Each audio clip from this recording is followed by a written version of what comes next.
Three collectors from three different perspectives come together for a weekly show that catches you up on the hobby you love. Hobby news, hobby drama, insider talk, and everything from collecting, investing, and selling. Welcome to Inside the Hobby.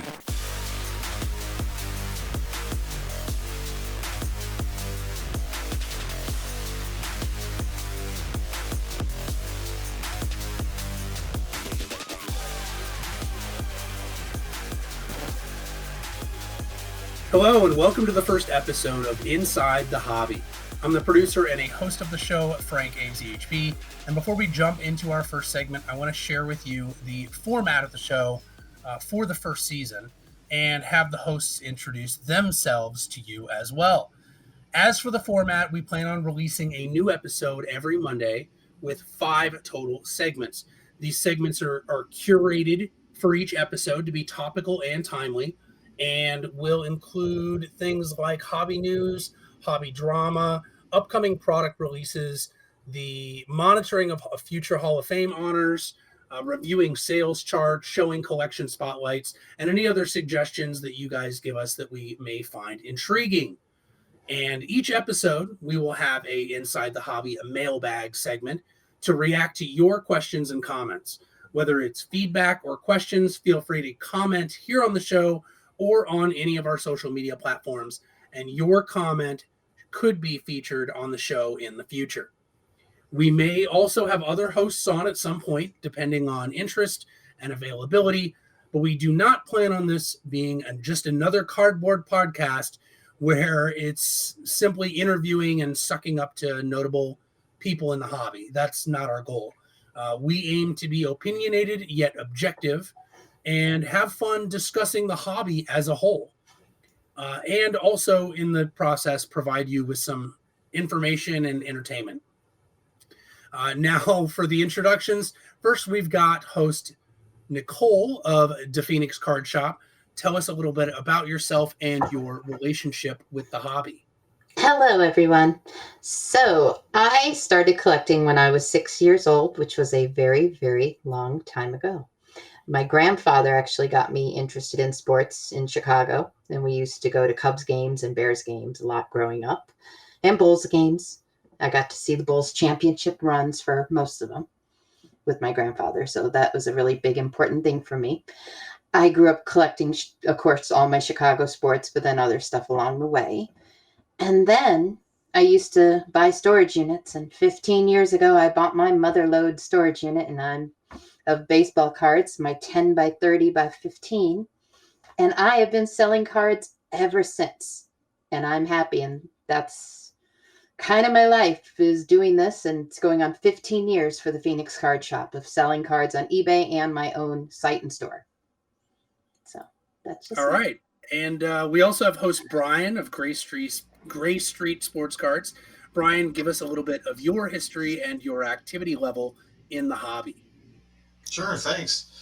I've been a collector since around 1993. I was mainly kind of focused on basketball, football, the two most favorite sports at that time as a kid. Started building a lot of PC up around Sean Kemp at the time. He was my main guy that I kind of always went for. And somewhere around the 2000s era, stopped collecting and basically kind of just took a pause for a while up until this last year in 2023. I jumped back into the hobby like full time. Wanted to kind of like learn a lot more about the sets I'd missed out on from that time frame of 2000s to now. And so I started selling online of different places from that. And ultimately, as I've been selling, it's helping me fund the hobby, get back into it, learn a lot more from that time frame. But now I'm also on this kind of project of working to build an online sports card shop from the ground up, basically on a budget of starting it from what I've had, selling off my old stuff from the 90s and so on. So that's me in a nutshell as a collector. And I'm the other host, FrankAZHP. I've been collecting cards since 1990 with my first pack of 1988 Topps football in kindergarten. And I pretty much grew up with my head glued to Beckett magazine, studying hot lists, making want lists, dreaming about cards that I would someday hopefully own. And when it comes to stuff that I collect, It's pretty much everything except for TCGs, CCGs, and soccer. But I don't know. There's an importance list for everything. I'm particularly fond of Topps pre-Chrome era, so 95 before, Topps Chrome starting in 96, as well as Topps Heritage and Topps Archives if they are in classic designs. And I love cheap PSA graded slabs of Hall of Famers. So, all right, cool. Well, welcome to Inside Hobby. Here's the crew. We got a bunch of segments for you today, including something we're going to start with. Brian, you got some new segments. What do you got for us? Sure thing.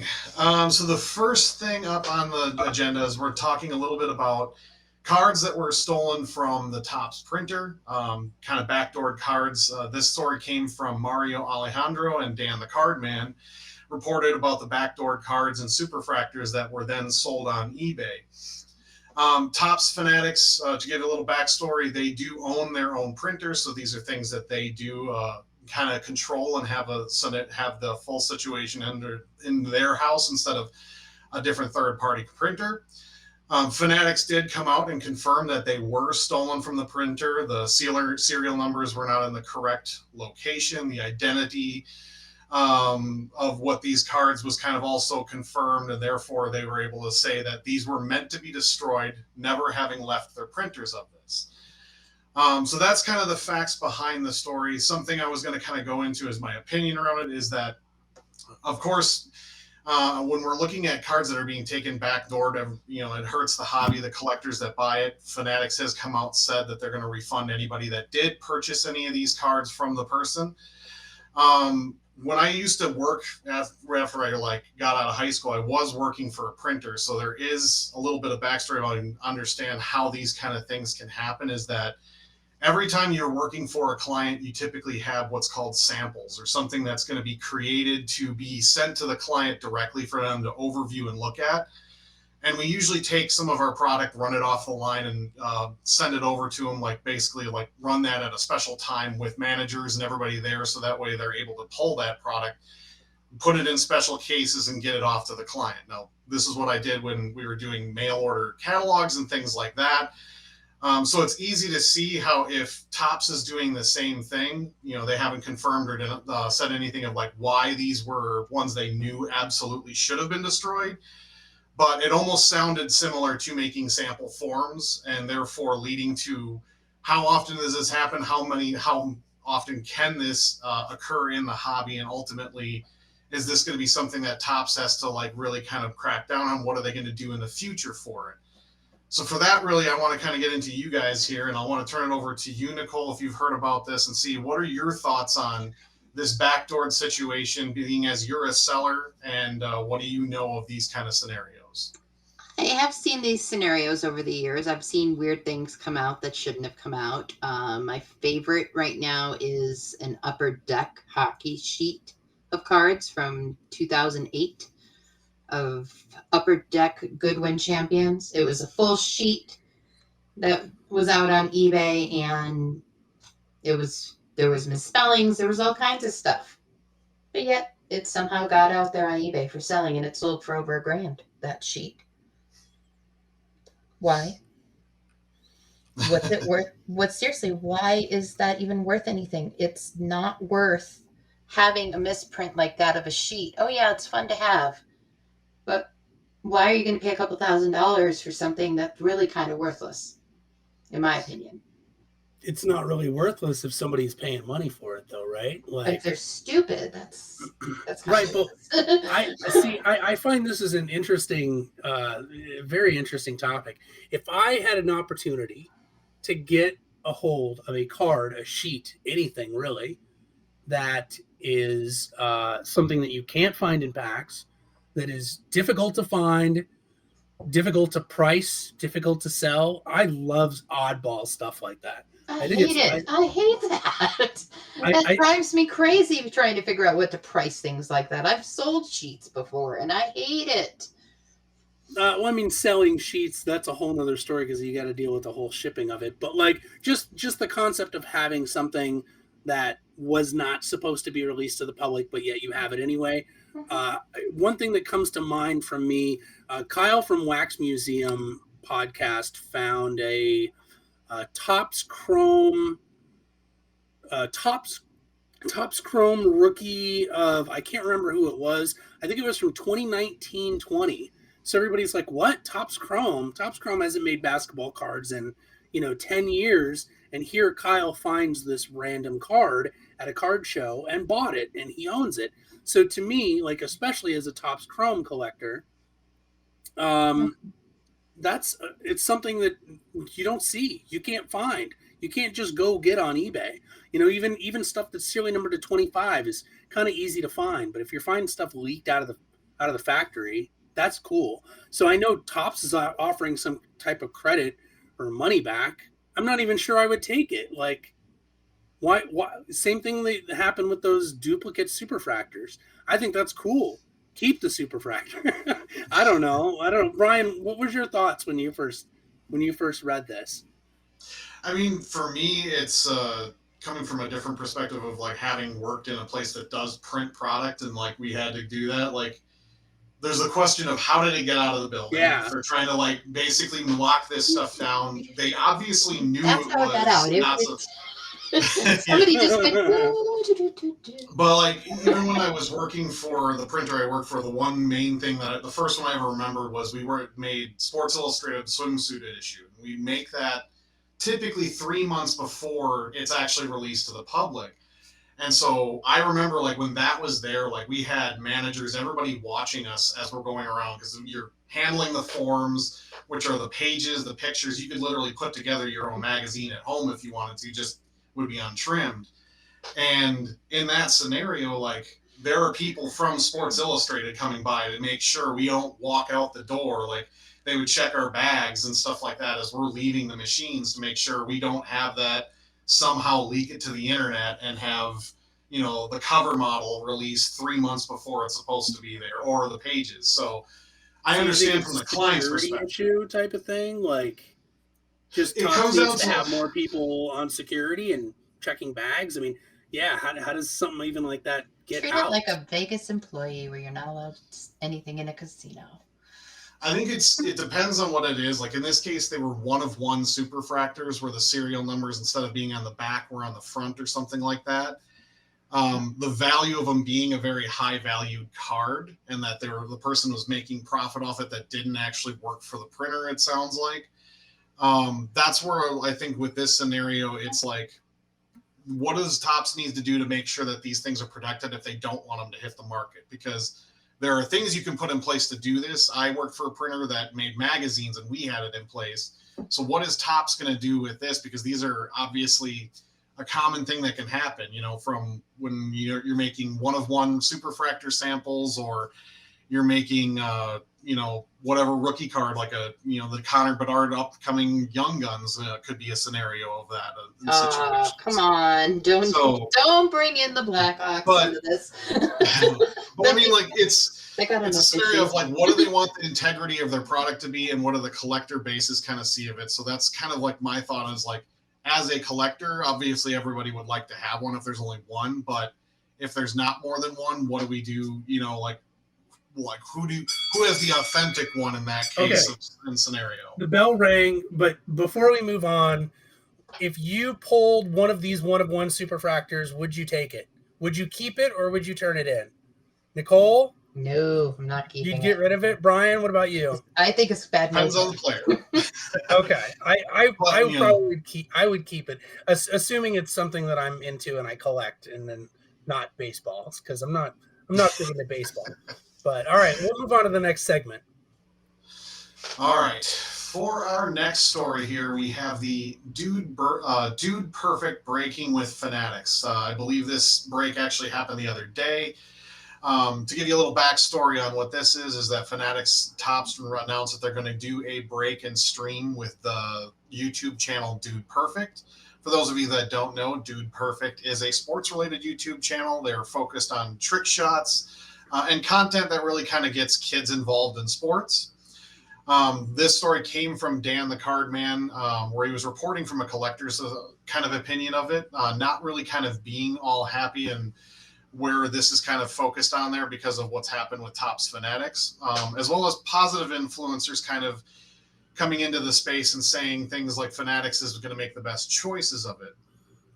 So what I wanted to do is also kind of talk a little bit about the opinion here, because it makes me feel a little deja vu of where I came from. I used to be in the sports video game world.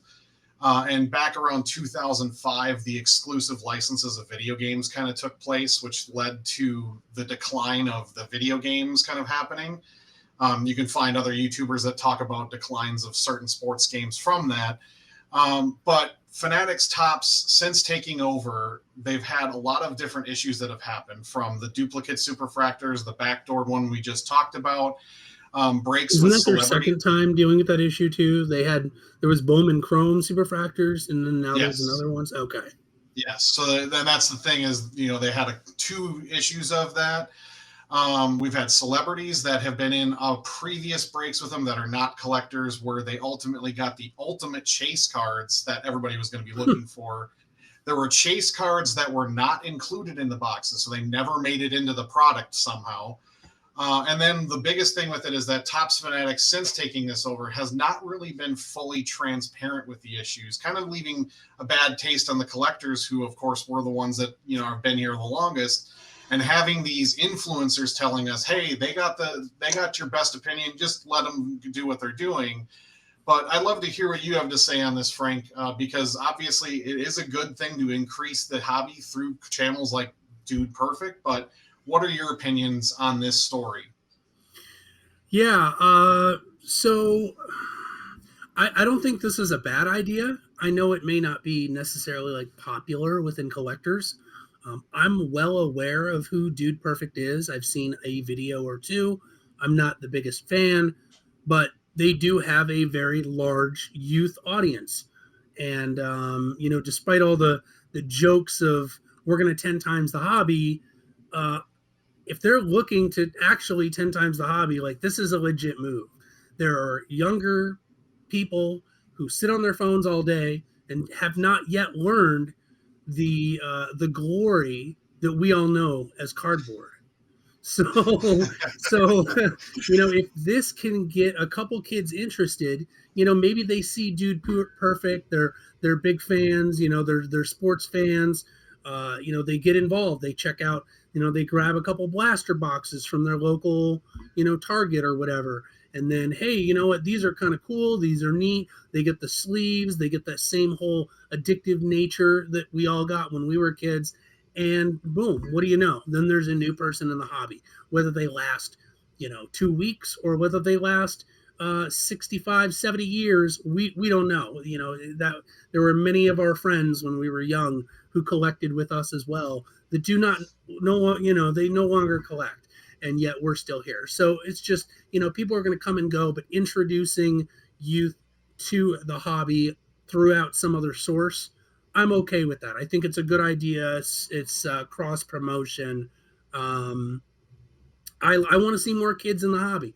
I'm sick of seeing people my age and up kind of dominate the space with all the good stuff, and I like seeing more kids in the hobby, because that's when I got in the hobby. That's when I fell in love with the hobby.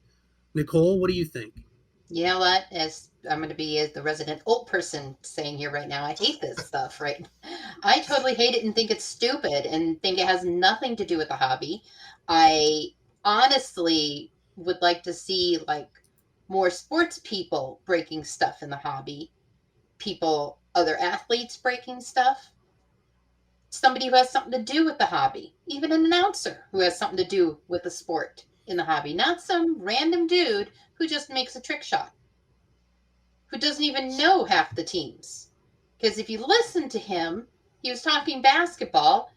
He thought the Grizzlies were still in Vancouver, and was one of his little things he said. He kept calling them the Vancouver Grizzlies. Yeah, I know they do some videos. They've had Aaron Rodgers and Chris Paul, I believe, in some videos where they did trick shots with them. Mm-hmm. And so they have had some athletes. Right, but I'm talking about having people break in the hobby who are actually athletes in the hobby. Do that. That would get kids more interested. Not some random dude making a trick shot off of somebody's back or off of a car. I'm sorry. I think it's stupid and lame. Is there And I'm old. really that much drawback against it though? Like that may be an argument that you may not be interested, but like, let's say it costs them $15,000 to work with Dude Perfect for a week and a half and get them set up and see if they want to stream on Fanatics Live. I'm not particularly fond of like Fanatics Live or any breaking type of thing. I don't break. I just buy the singles I want.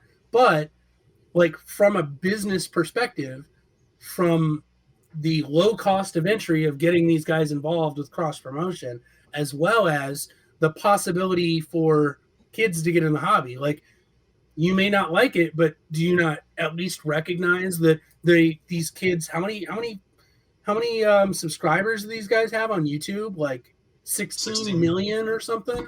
I think it's 60 is what it is. I get that. I completely get that. But here is it's not meant for me or you.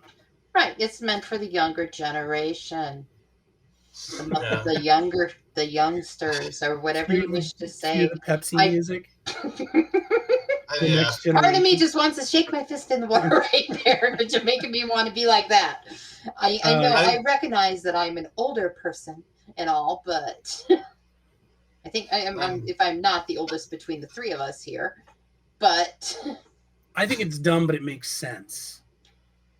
Yeah, and then I agree with you on that as well, Frank. I think it's a good, like, for increasing the hobby. I think my only concern is the fact that there's all the issues that have happened since they've had the takeover, and we haven't seen them be fully transparent and like say, here's how we're going to fix all these things to make the current collector base feel like good. It's like, it's okay to do the warm and fuzzies and all these kind of like nice things to increase the hobby, but when it's things are going well, if I saw Joe Burrow opening a box, seriously, if I saw Joe Burrow opening a box, I would be glued to that. Yeah. And obviously I think with Fanatics, their ties will definitely get the athletes in there for sure. I think the collector base is just wanting to say, hey, make sure you address some of the things as well, so we don't have this non-transparency and then find out that everything continues to decline while they're instead going, don't worry about all the declining product. Here's Dude Perfect again, or here's Mr. Beast. I mean, kind of like ignoring the hobby. Yeah. Watching Peyton Manning trying to open his stuff was awesome. I mean, that sounds more intriguing to me too. But we aren't the target audience of this. Right, but they want to get more kids. Kids don't give a shit about watching Peyton Manning open up packs. No, but what if it was Joe Burrow? Is my opinion. Maybe, and that'll probably happen once the NFL and Fanatics are back making cards again. True. But yeah, I mean, I hear it. All right, we got what's our next thing going on? What do we got? Hall of Fame nominee, NFL, Pro Football Hall of Fame nominee list. Mm-hmm. For the finalists, so top 15 modern. Let's get that list up here. And also we have the 4 senior list. All right. Getting Dude Perfect out of here. Bye, someday.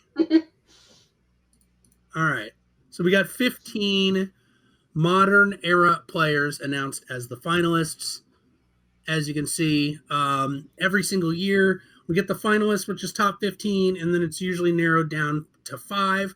There was an exception in 2020, I believe, where they put in like 15 guys, including a bunch of guys that have waited a long time, and that was whatever their 100th year was, the 100th year of NFL. Might have been 2021. Correct. And then they combined the classes because of COVID. Right. But yeah, so we got a pretty solid list here. Many guys who have been waiting a long time, and I am a huge Hall of Famer fan. All three of us are. I have a personal spreadsheet where I keep track of Hall of Famers and who is going to be in the Hall of Fame and what I think their chances are to immediately get in. So I'm super hyped, and I end up buying a ton of these guys' cards before they get in. I tell other list for you now because I sell to you. Yeah, exactly. But go ahead and fill us in a little bit. What do we got for finalists lists? Which one of you got that up on screen already? I do. Okay. Who do we have? Well, let's start with Eric Allen. Drafted in 88 or 89. Okay. 88. And then we go to Jared Allen, who was drafted in 2004. Okay. Okay. I like Eric Allen. I don't think he has a chance now or ever. Snowball. I think he's honestly one of those guys they put on the list because he's an easy one to scratch off to help some of the guys that may have been on this list a few times. He feels like that kind of a personality. Kind of the other guy that's on the list that I kind of feel that way, like, I'm a fan of offensive linemen. Willie Anderson also feels like another guy that's on this list to be a, possible scratch this year at least. Jared Allen, I think he's one of those where I think a lot of people I've heard, even JJ Watt on Pat McAfee talking about why is he not in, and some of the guys like that. Obviously, Jared Allen was one of those defensive ends that we can all remember was, he was one of the best in the league at that time, playing especially for Minnesota. That was his kind of like time where he was, one of the most feared defensive ends. I think one of my one guy might not want to talk about it, but Dan Orlovsky was definitely in the realm of like not being a fan, as that was his very big like kind of butt fumble moment where he ran out of the back of the end zone running away from Jared Allen. We talked about it on First Take a few days ago, so that's pretty funny. But yeah, like at least from the standpoint of the first two names there, Jared Allen, I think, where he ranks as far as on the sack list and stuff like that, I feel like he could potentially get in there. Eric Allen, I kind of agree with you, Frank. I think he's kind of like not going to be in. Willie Anderson. I think Jared Allen will get in. I don't know. I don't think he will get in. I think he'll get in. I think he'll have to wait a while. Like it says, it's his fourth year. Fourth year being, and that's tough. Fourth year being on the finalist list. So there's a couple other guys on here, as we will see, who have been on the finalist or been nominated many more times. Who else we got? Well, go ahead. I got Willie Anderson next, and then Jerry Evans. So two offensive linemen right there. And then, of course, my shoe, and I think, is Dwight Freeney this time. Yeah. It's about time. Dwight Freeney. I see. I think this is his first year too, right? On the finally, yes. Yeah. No. This is his second year on the finalist list. I think it's his second year. Second year on the finalist list. Second year being nominated, or eligible. So he was eligible and then missed it his first year last year, and then now this is his second year. I think he gets in. I don't know if he gets in with the rest of the class that we see. I would like to see it. I don't see Evans getting in, unfortunately. He's going to get a ring of honor for like the New Orleans Saints. Like he's, one of their guys, but I don't see him as a Hall of Famer. Like he did a lot of great things with Drew Brees and them, but so far I don't see any that I think's getting in this year out of what we've covered. Okay. So we got Antonio Gates next and Rodney Harrison. I have a lot to say about Antonio Gates. I figured as much. I think Antonio Gates should be a first ballot Hall of Famer, but he won't. He won't get in this year. I would like to see it, and I do think that he is the second greatest tight end of all time, behind Tony G. Stats back that up.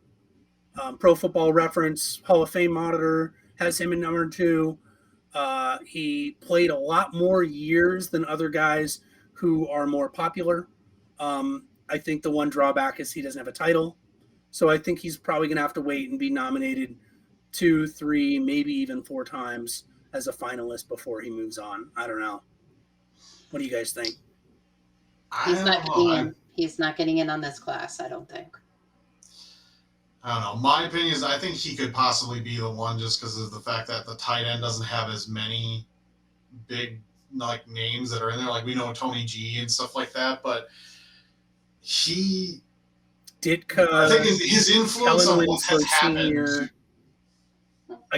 I don't know. Yeah, I think they'd have to look at his influence on the tight end position since he was in the league, because before he kind of like seemed to really change the way the tight end position was played. Like we now see like Gronk and everybody else that was coming in being these former basketball kind of players that can jump up and get the ball and take it down. That really has made the tight end position really one of the more valuable positions in the teams nowadays. Like that started with Tony G, who is, in my opinion, the best. So like, I don't know. Yeah, I would like to see him get in, but I just don't see it happening this year.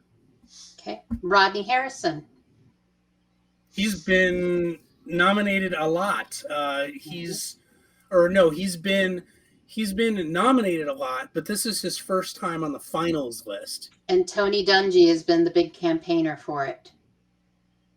So I actually think he'll actually make it in this year. Really? Mm-hmm. As he's my dark horse. To be First honest. year on the finalist list, 11 years being nominated, and you think he's getting in this year? I don't think he's getting in at all. I would like to see it. I just don't think it's going to happen. It's unfortunate. He's my dark horse. He's my dark horse. To be honest, he is. He's my dark horse. I'm prepared for him in case he does. Okay, Brian.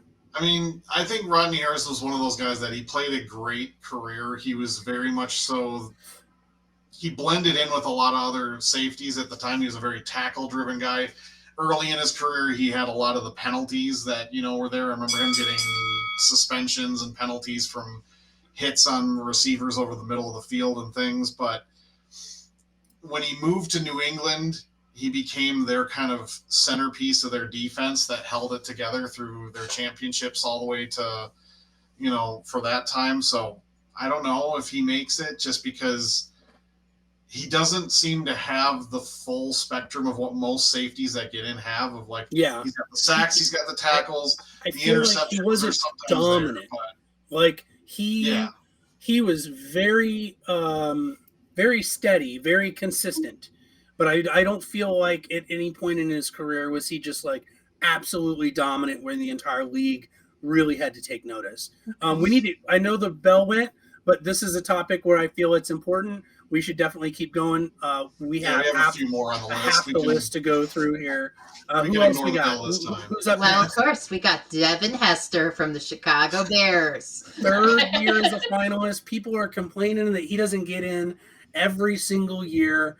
I am one of those vocal people. Of course, as a Chicago Bears fan, of course. I think he should get in.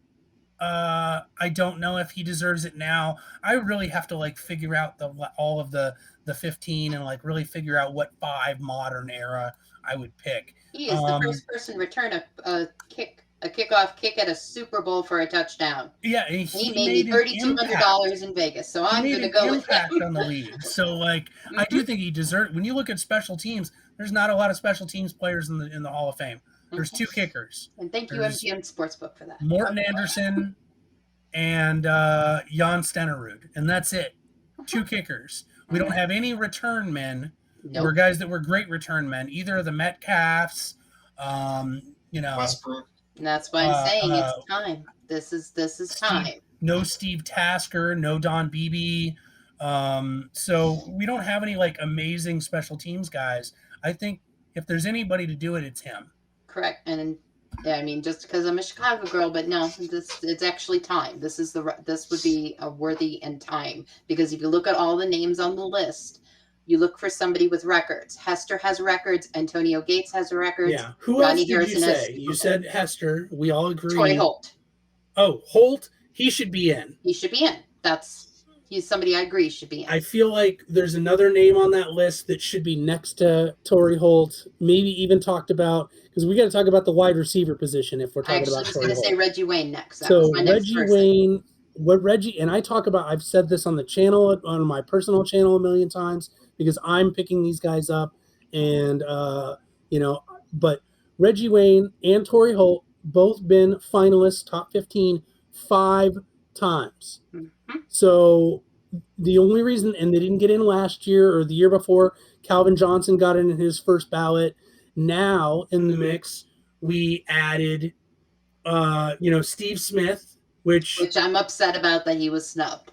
I am totally people upset are on saying that that he was snubbed from the finalists from the top 15. It was his second year of eligibility, or maybe his first. I think it He was should his have been in second. before Andre Johnson. That's my opinion. Well, Andre Johnson's not in yet either. So we got No, these three but Andre receivers. Johnson's on the final list. I agree with that. I think Andre Johnson was better than Steve Smith. He had a worse quarterback situation in the he went Texans through tons of coaches, offensive coordinators. Oh yeah. But we got Holt and Reggie Wayne, both been nominated 5 times, and then we got or finalists 5 times. We got Andre Johnson, been a finalist now in 3 times, and then we have all 3 of these wide receivers to get in. So one is Reggie Wayne. If you two were to choose one wide receiver to pick out of these 3 to get in this year, who would it be? Reggie Wayne. I would probably go Andre Johnson just because of playing for such a bad team for all those years and being the team's clear-cut number 1 wide receiver. You know, when you look at Reggie Wayne's history and Torrey Holt, they both are phenomenal receivers as well. But they were the number 2s on their teams. Where Andre Johnson, he had nobody on the other side. They didn't even have tight ends most of the time. He was double teamed on every play, whereas Holt and Reggie Wayne had Isaac Bruce and Marvin Harrison on the other end for half their careers. All their quarterbacks, they have had at least one gold jacket quarterback to them. Some could have been 2 if the guy's career panned out and played longer with Andrew Luck. But like with Andre Johnson, Matt Schaub is the longest tenured quarterback I can remember throwing to him, and Matt Schaub is this is the early days of the Texans too. Like I think Andre Johnson was drafted, I want to say 2003. So they had just drafted a couple years before with the first pick in the draft, David Carr. And so that was their franchise QB, who at the time was, there were records being sent for most sacked quarterback in NFL history was David Carr. So I think if I were to pick one, it would be Andre Johnson. But there's only one running back on. They all deserve it. Who's the running back? That is Fred Taylor, and I think he ain't getting in this year. I don't think he's ever getting in. I love Fred Taylor. I'm a big fan. Me too. I don't think he's getting in. But not on this list. The way this list is he doesn't fit. I'm really surprised he made top 15, to be honest. He was one of the big surprising names to me as well. The only other name that surprised me was seeing Darren Woodson was still on this list, because I don't know what it was, but I always thought he was in. But yeah, Fred Taylor, great running back. His impact in 1998 would have been Rookie of the Year in the guy, but some guy named Randy Moss, I guess, came in the league that year and stole his show. But Taylor had a great career, but he split time with guys too. Didn't he split time with MJD? Correct. He was Maurice Jones-Drew was the primary. So I really like Fred Taylor. I mean, his first couple years, there was a couple of years where he was on the dominant top 3 backs in the league list. But I don't think nothing sticks in your head like crazy, unless they're the most dominant, like AP or LT or, Sean Alexander or speaking of somebody who's not on the Hall of Fame list. But those guys were dominant for several years at least. And I feel like that's what Fred Taylor is missing. True. Yeah, he had a couple really good years. He had some injuries that happened to him that were unfortunate. That I think that's where MJD kind of came in, is the fact that he had those injury problems. But Fred Taylor, if he didn't have that, who knows where his career was going. But then you can say that about a lot of running backs, which I do find ironic that just about a week ago, NFL, their YouTube channel just released the like top so many guys that you don't remember were great during their time frame. And they even kind of mentioned Fred Taylor in this because he had a segment in it, and they were like, he probably won't get in the Hall of Fame or something like. I don't remember if they said number, that exactly, number but it was almost like number 9 on that list. Yikes! All right, we got to move on. Who else we got? We got Patrick Willis and Darren Woodson. Okay, for the modern era. Modern, yeah. And then we have the 4. Patrick Willis should be in. Yes. And the reason I'm a huge fan of Patrick Willis. I'm partially biased because I have a ton of his stuff and I've been watching him and I really like him as a person. And he has shared multiple times my posts of his cards on Instagram. Also shares on my his posts story as well. And given me likes. So I have 8 Patrick Willis printing plates between Topps and Topps Chrome. I have almost full rainbows for like 3 or 4 of the years of Topps Chrome. He's been a finalist 3 times now, and it's a tough one because he had a short career.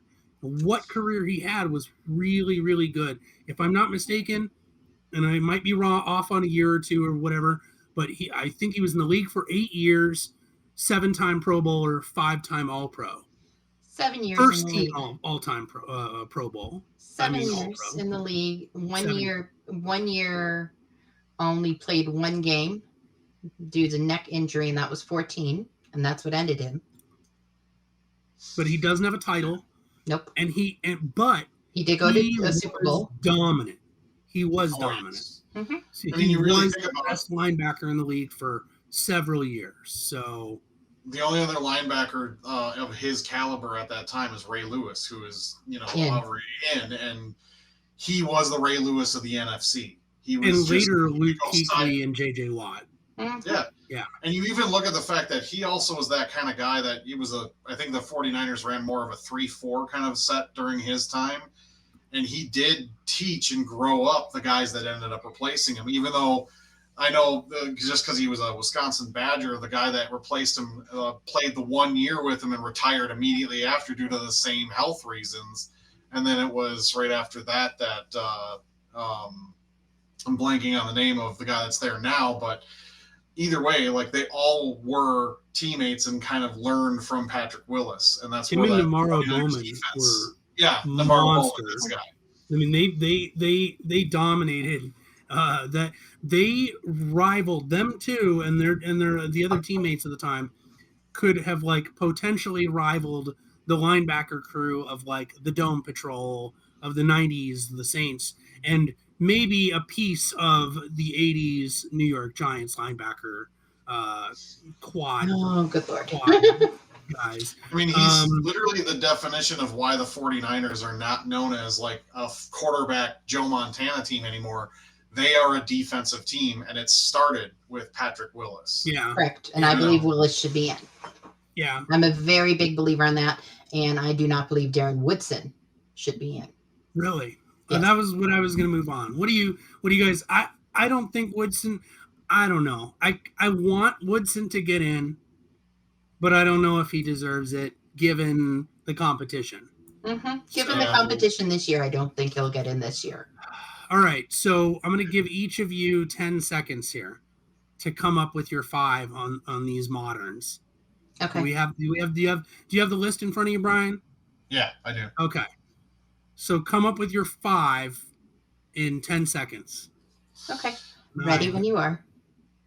All right. For me, I would go Gates, Johnson, Willis, Holt, and Wayne. That's my exact 5.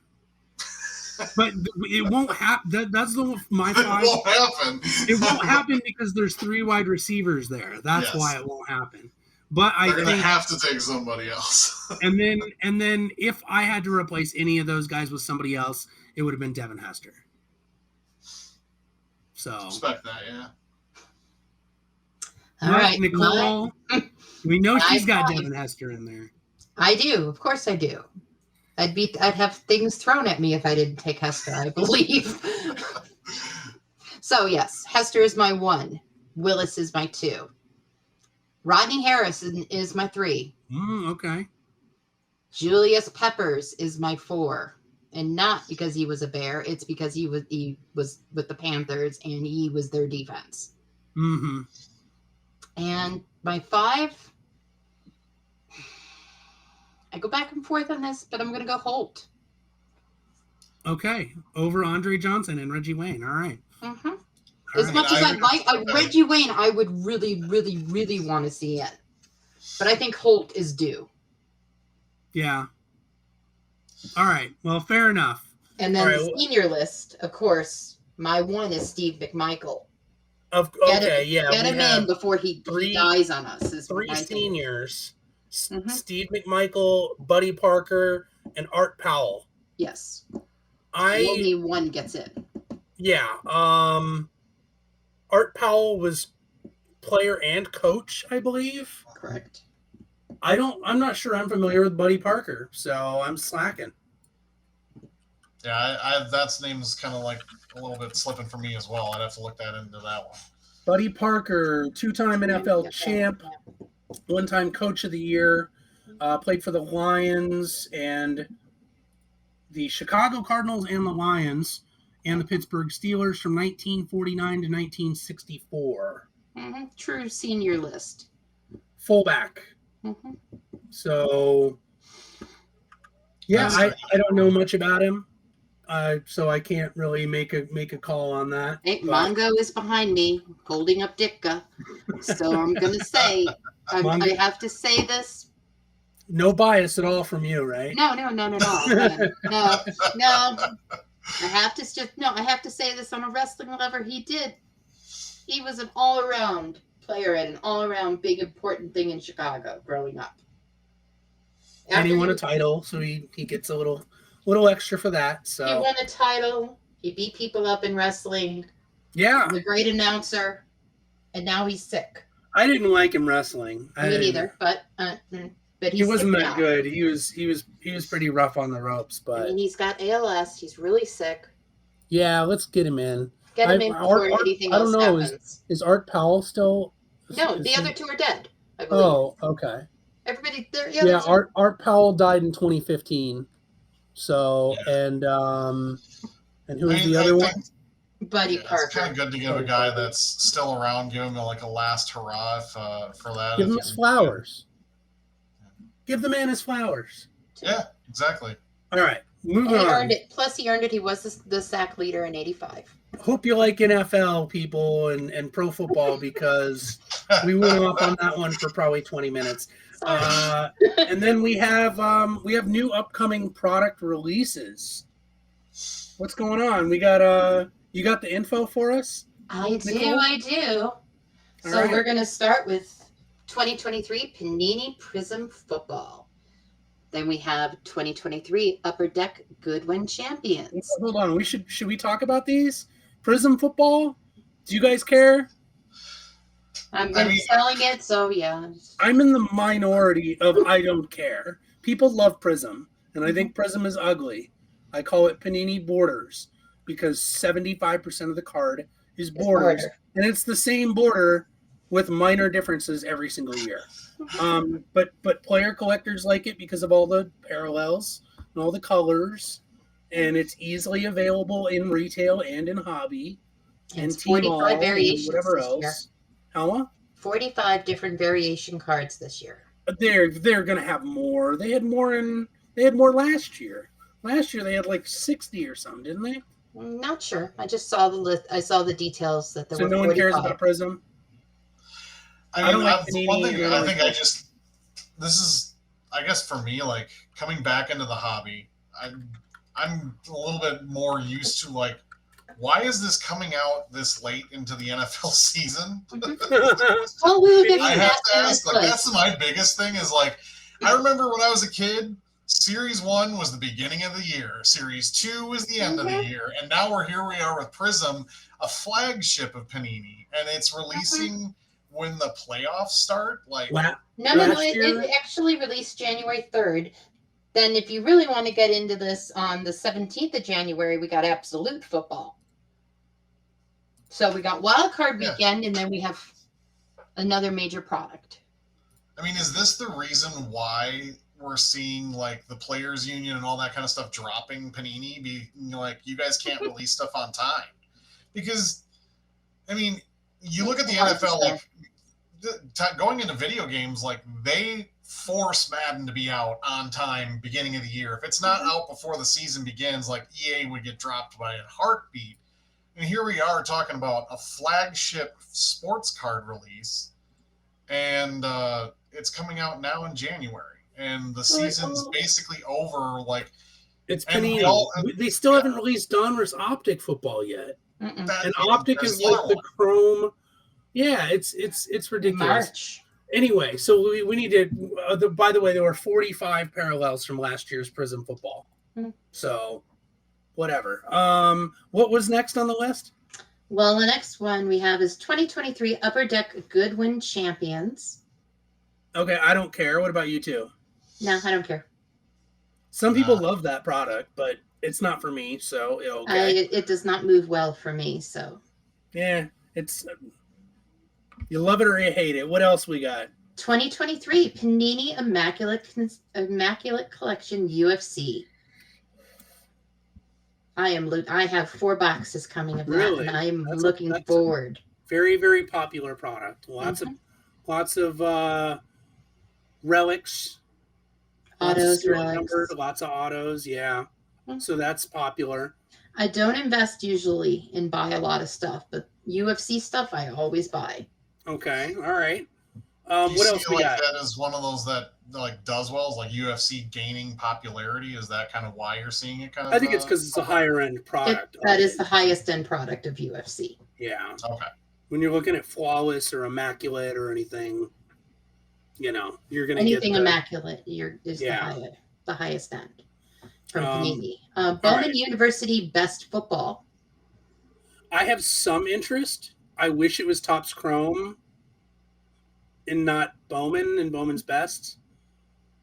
But that's my own personal thing. But I do like prospecting in football and basketball. Okay. So I know it's not as popular as baseball with first Bowman products, but I like it. I don't know if I'm going to buy any of the product, but I might watch a couple breaks. I might pick up a couple singles if the inserts look nice. We'll see. What about you two? If I get it, is my opinion. Yeah. Okay. I've Bowman's and Topps Chrome have been obviously the 2 sets that I've been looking at the most since I've got back into it, and I just recently bought an entire collection of 96 Bowman's Best, entire set. So kind of I'm into the Bowman's kind of thing, even whether it's football, baseball. It's football. I've got an entire a set of 96 Bowman, which the Ray Lewis class and Willie Anderson we were just talking about, and so on. But I do like it because of the fact that I feel like it's a better made card than most others are. You look at a lot of them from the paper made cards I've kind of lost interest in from Donruss or something like that, but the optics, the chromes, the Bowman's Best and stuff like that do catch my attention a little more. So Brian likes the shiny stuff. I do like the shiny stuff, yes. And I hate shinies. For my personal stuff, I'm not a big shiny person, even though I'm a girl and I'm supposed to like shiny object things. All right. Well, what else we got on the list then? We have 2023 Leaf Metal Baseball. I love Leaf Metal, but I don't care for baseball. Yeah, that's kind of my feeling as well. If it was something else, I'd be interested in. Leaf Metal in football was awesome when they had the 1989 Pro Set design on the back. Oh, yeah. I like those. All right. Go on. What 2023 Panini Phoenix Football. You guys know how I feel about Panini, so. All right. Next. Phoenix is garbage. 2023 Onyx Vintage Football. I really like that stuff. It's paper. So that means you should like it too, Nicole. I actually have a box ordered because of a customer of mine. It's so cool. It looks old, even though it's not based directly off old designs. I mean, I haven't seen the preview for the new stuff. I actually ordered a box because of said customer to show him. Yes. Okay. Brian, have you seen it? I have not seen this one. That's one that if it's kind of like sounds like it's more like the Heritage and stuff like that. Yeah, it's kind of like a Heritage, but it's from a retro. company, like a third-party company, kind of like Wild Card or a Leaf Pro set, where they don't have the licenses, so it's college or airbrush, which I'm okay with. I know people hate unlicensed stuff. It's actually a very affordable box. How many cards per box? Do you know? I believe it's 75 cards and 50. It seems like a lot. I believe it's 75. Oh, okay. I thought they were a smaller box. I don't know. I'll have to look. Anyway, we're pressed for time. What else we got on the list? 2022-23 Panini Immaculate Collection basketball. That's going to be big. I'm not interested in that. I mean, I'm not, because it's Panini. But it's going to be big. It's going to be big. It's going to be. It's Victor Wembanyama, probably. Yeah. Like, I haven't seen any of the checklists yet, but of course he's got to be like the big chase. But it's also going to be. That's going to be a big price tag for some of that stuff Logo on there too, which is like over $1,000. That's the reason. Oh, you're going to spend that kind of money on that. That is why I'm not interested. It's nice. Yeah. I'm going to give it that. It's just immaculate and flawless. They're both nice. I like that clear white background. All right, we're pressed for time. We'll hit like the rest for the half of the month or something. I don't know what else. I actually got everything to the 17th. I just okay. You know what? We'll finish it off. Run. It's another 5 to 10 minutes. Okay. What else we got? We have a 2022-23 Upper Deck Ice Hockey, which I have a box coming. Is Ice like the cheaper version, like an MVP or a collector's choice? No, actually, Ice cards are more money than the MVPs. Oh, okay. And they have more autos in the box. Okay. So it's are you picking up any of that? Mm-hmm. Okay. I have depending on the price, I'll probably look into it. Like I definitely with Connor Bedard, I would be chasing someone like him. But it's I guess you figured out why I bought it. Yeah, exactly. Upper Deck does a good job. Obviously I'm having a very hard time parting with my Connor Bedards. Okay. I will be parting with one at a show, but because I do have one, I am going to part with one. All right. I didn't see if he was in there a lot, but like just because I'm with me being a Coyotes fan, is Logan Cooley got a lot of stuff in this one, or is he gonna wait? I believe he's in the MVP box. I know that for different cards. Oh, so MVP still exists as a product. Mm-hmm. Okay. I haven't kept up on new hockey. The only really new hockey I'm a big fan of is like the O-Pee-Chee Platinum, because it looks like Topps Chrome. Which O-Pee-Chee Hockey and Platinum comes out on the 24th. Oh, okay. I would love to get some of that, but I don't know how much it costs, or I don't know who's good in current day hockey. I only know like all 80s, 90s, and some of 2000s hockey. So, okay. I mean, it's also a changing game, so I feel like the newer style players, like whether it's Bedard and all these guys, like the game has changed for sure. It's a lot more about speed. Even when I'm watching the Coyotes, like I remember when I was going to games all the time of the Coyotes, and how the Coyotes always felt like they were the slowest team on the ice. Like Shane Doan was their like centerpiece, and now like watching the you're Coyotes, talking like 15 years ago or something. I was going to say, what do you mean felt? But I mean, it was when you would watch the games, like even though it wasn't that long ago with Doan, like the Coyotes were a slow, big team, and that's what even the Kings were kind of built off of. Now, like you look at teams, even the Coyotes, like every guy is some young guy, and they're like flying up and down the ice. So it's a changed game in the fact that I feel it's resembling more of a fluid, getting everybody involved and finding the open man for a shot. Therefore, you're seeing playmaking a little bit more. Okay. And the guys like Trevor Zegras and stuff like that are able to do these things. And even Connor Bedard's not a very big guy. All right, Brian, that sounds like a rant for another time. We need to get through this list. We're pushing. I'm keeping you guys on track for episode 1. What do we got? 2023-24 Panini Court Kings basketball. I don't have any interest. I don't know. I want to see how it looks. I don't know. Maybe. See what the quality is.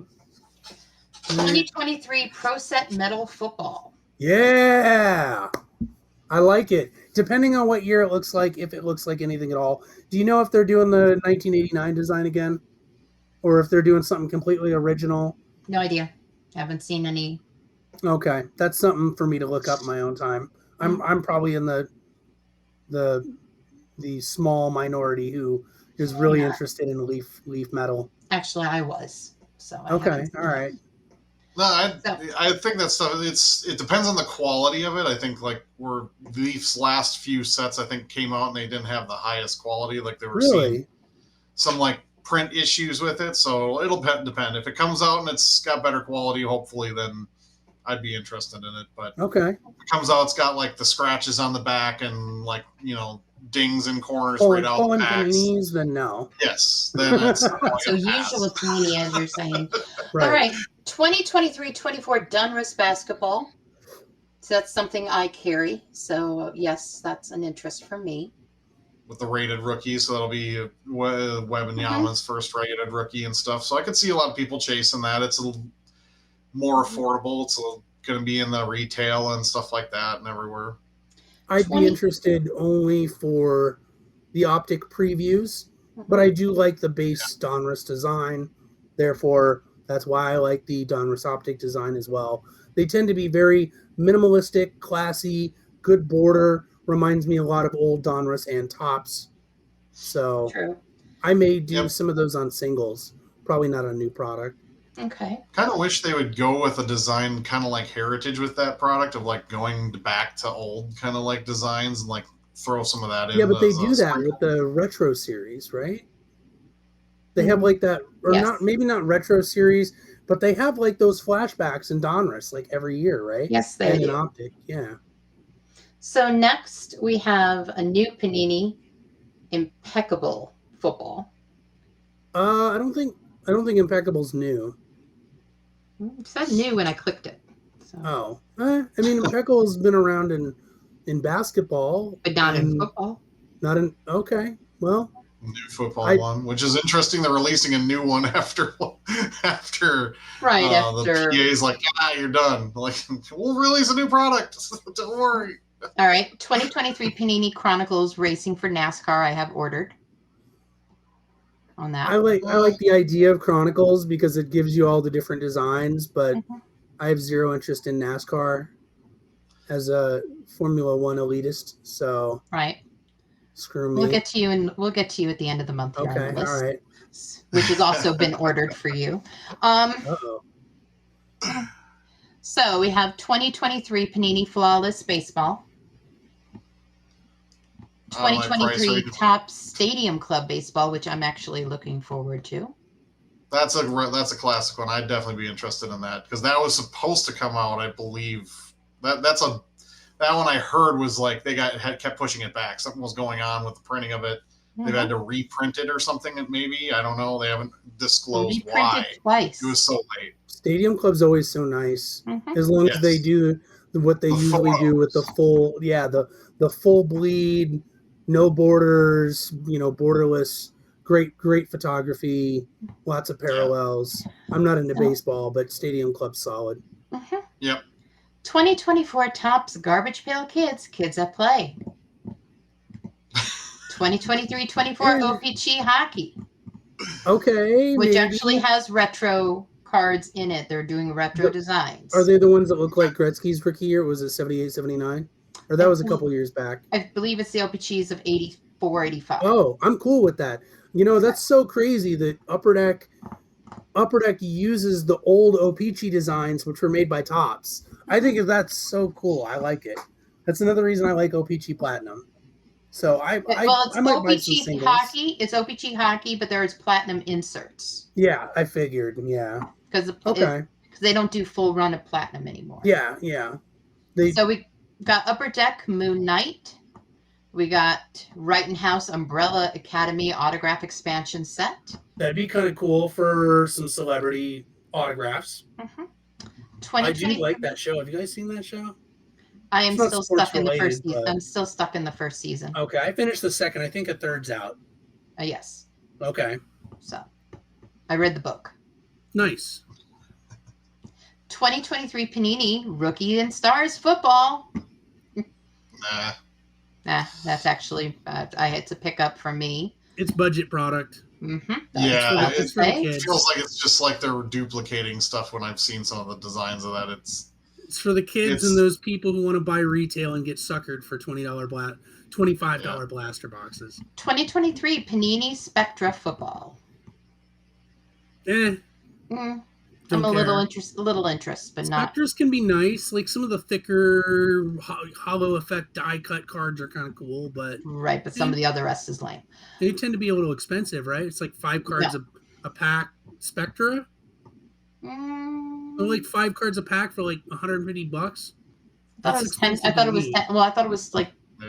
I thought it was like 20 cards, 1 pack. I don't know. They might have changed format, but. Okay, 2023-24 Panini Origins Basketball. Basically a copy of Inception. Typical Panini. And the next item, of course, is something of your interest, which I have 6 boxes ordered. 2023. No. You have 6 boxes of it? Wait, are you talking flagship or Chrome? Chrome Formula 1 Racing, the end of January. Okay, all right. So I'm 6 boxes. I'm gonna buy 1 box so that I can. I got them on a pre-sale, really good. Because I'm a dealer. I got them on a really good pre-sale with Tops. There's my boxes up there. I'm gonna need an unopened box for that stash over there. You know where to find me. And then besides that, I'm gonna want to open product as well. You know how to find me, Frank. Yeah, we'll have to figure out. I don't know how much they cost. It's between you and 2 other people I have that are my strong Formula 1 $140 a box. What is that? What they're? I didn't know lower. I got it lower. Okay, maybe they're. I think last year's they were like $129.99 or I don't know. I can't remember whether they started at $120 or $150 or what last year, but. No. Is it hobby or hobby? Are they doing? Do you know if they're doing hobby and hobby light like they've been doing? I only have the hobby. I don't have. Okay, because they used to do hobby and light. Light had their own exclusives, but you could only get autographs in the regular hobby. Because Tops I'm registered as a dealer with Tops. To buy from them direct. Yeah, but you don't have any. You don't know. Okay. Well, they sent me a smoking deal for it back in October. Right, but you don't know what you're getting, whether it's light or hobby. Okay. I'm probably getting hobby. And then, of course, we have 2023-24 Panini Prism Premier League Soccer. I don't care. Yeah, I don't care either. It's soccer for me. I hate soccer. Brian, do you do any soccer? No, I think that concludes our soccer segment of this show. Right. Thank you for everybody Thank you for watching. Soccer. There it is. And then the last one that has no date that's of interest to me is 23-24 Upper Deck Trilogy Hockey is coming back. You like hockey. Why are you not interested? No, I said I'm very interested. I'm very interested. Oh, okay.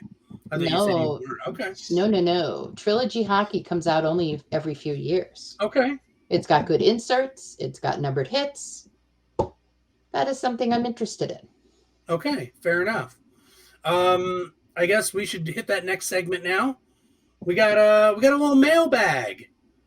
We got some questions, some comments. If you guys watching have any questions, please, or comments, leave them, and we may shout you out on screen. And our first question here is from Trading Frames, who I believe Nicole has a little background with some Trading Frames in the background there. He has framed my signed Ditka for me, and he came up with a Super Bowl patch to put in my frame. Nice. Very cool. And he asks, what are you looking forward to most this year with the card shows? So let's go ahead and go over that first. Okay. Nicole, what do you got? What are you looking forward to with these card shows? Your local shows, or maybe beyond. I am actually debating doing a out-of-state show this year. Do you have any ideas of which? I have something in mind. There's something in the works in Chicago. Okay. So is that what you're looking forward to the most? No, it's actually the most for me. since I've only been doing shows and putting myself out there as of last year, and I've grown really big since I started doing it. I think I've grown up from it. My thing I hope to do for this year is the shows is just keep growing, meeting more people. I'm having so much fun. I love it. Okay. Brian, what are you looking forward to the most? I mean, for me, it's been, I think, expanding my horizons on the local shows here, and maybe at some point doing an out-of-state show just to go to one. I really enjoy what's that? The National, perhaps? If I have the funding for it, that would be one I would consider for sure. Like it's all going to come down to that part of it. Like this, I've gotten to know a lot more people getting out and like seeing the card community, especially here in the Phoenix area and the local shows, and going to the bigger shows that we've had here to like be able to buy and like get my PC kind of filled in of what I've been looking for, but also find the stuff that I want to kind of turn and flip for my store. And so I have some agendas in mind of what I'm looking for. I'm going to be very heavy into getting a lot of Bowman Chrome firsts of baseball prospects I'm looking for. So I really am looking forward to a lot of shows, the bigger show just before I head off in March, but also a lot of just going to the local shows and getting to know more of the dealers, like getting to know you guys has been great for me this last year of like doing so. And I think it's just fun to be in the sports card community and seeing and learning more about everything, and then branching out and going to something outside of my comfort zone, maybe out of state somewhere. Okay. All right. So mostly networking, communication, maybe an out of state show. What am I looking forward to most? I think similar answer, or answer to a similar question. I should rephrase. I really want to get back into hunting down the bargain bin stuff. Like I will have a $60 to $100 budget per show, just depending, obviously, sometimes less or whatever, bills, things got to get paid. And a lot of times I end up just like getting like 2 or 3 $15 slabs, and then I'm wiped. And I think I need to, I'm looking forward to hunting through more bargain bins, specifically doing what I used to do at shows, which is going to shows and doing a one walkthrough initially just to find out where all the cheapest bargain bins are. The 10 for $1, the 4 for $1, the 5 for $1.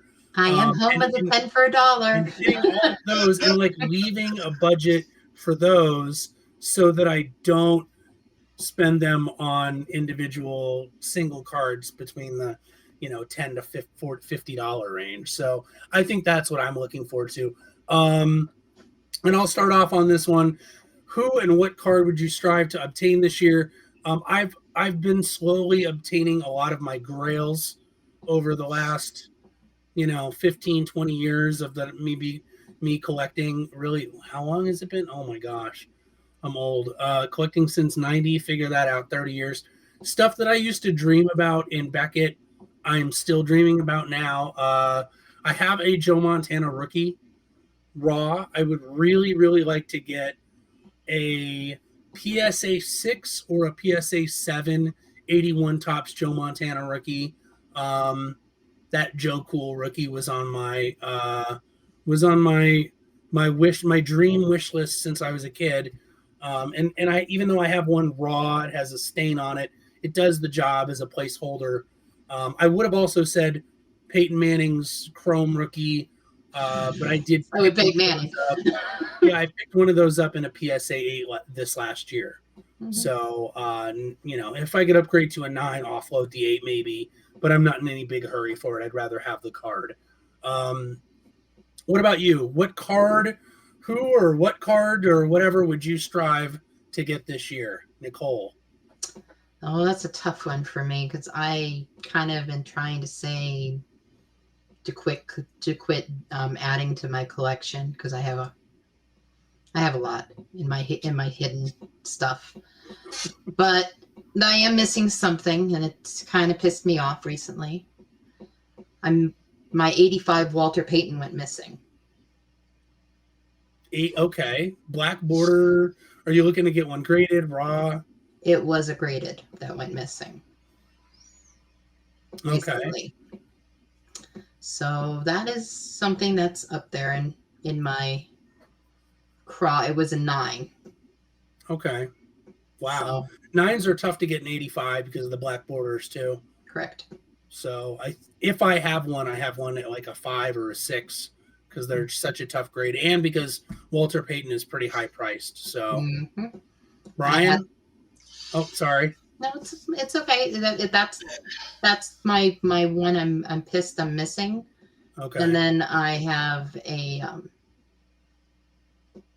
Greg Maddux auto as a Cub, not as a Brave. I have 24 auto Braves. I need a Cub. Okay. Get an autographed XRC someday. Mm-hmm. Okay. Yeah. That's cool. But those are the two of my personal. All right. Brian? I have a couple, I guess, but I think the two that I've been looking at that are kind of in the budget range I'm looking to spend is trying to locate either a cut above Sean Kemp. It's one that just doesn't pop up very often. I don't find EX 2001 or EX 2000. I want to say it was 2000. I think it's EX 2000. Yeah. Okay. Because it was when Jordan was still Jordan's in the set of that insert, I believe. So as a Wizard. Yep. But yeah, the Sean Kemp a cut above. That one's just one of the ones I've seen it pop up in some of the groups I'm in on Facebook. It always goes really quickly. From 96, 97. So yeah. Kobe's rookie year too. I'm looking at it right now. It looks pretty cool. But yeah, it's like every time I do see it pop up in like the Facebook group I'm in that's all about 90s cards and stuff like that, he gets claimed pretty quickly. I'm learning, like, when I see this group, like Sean Kemp, Michael Jordan, Kobe Bryant, they go pretty quick in this group. On Shaq, those are the 4 guys that I see go off the board relatively quickly, which is when I was a kid, I didn't know Sean Kemp was that popular, but nowadays I'm just like, damn, he's a hot commodity to try to get his cards. I don't collect Jordans anymore. Why not? Everyone should have a couple. Oh, I have. Oh, no. Okay. I have. I'm just not buying anymore. Okay. Why? Too pricey, or just other goals? Other goals. Okay. I have maybe about 50 of them here. Okay. Fair enough. We also had a BSing segment at the end planned, but we went over on a couple segments here. We've done enough of our fair share of BSing. Mm-hmm. So again, apologies to the soccer people. Yeah. That and next episode, maybe. Yeah, but who knows? But I think we had a pretty solid first episode. We're still learning some of the ropes here. We're gonna have little small things that we may improve on within the next couple episodes and beyond. But I think we did pretty well. We had a lot of fun. How long have we been going for here? Hour and 20, definitely over our expected runtime. But to be first episode. Yeah, to be expected for first episode. So hopefully you enjoyed. Make sure to leave your comments wherever so that we can cover them on the mailbag. And thanks for joining me on episode 1 here, you guys. Appreciate it. Thank you for having me. Yeah, absolutely. And thank you, the viewer, for watching. If you're still watching, be sure to hit like and subscribe and all that other kind of BS. Share with your friends and hit us up for some ideas. That's it for the show. We'll see you next week. Inside the Hobby. Later. Bye. Bye, everybody. See you, everybody.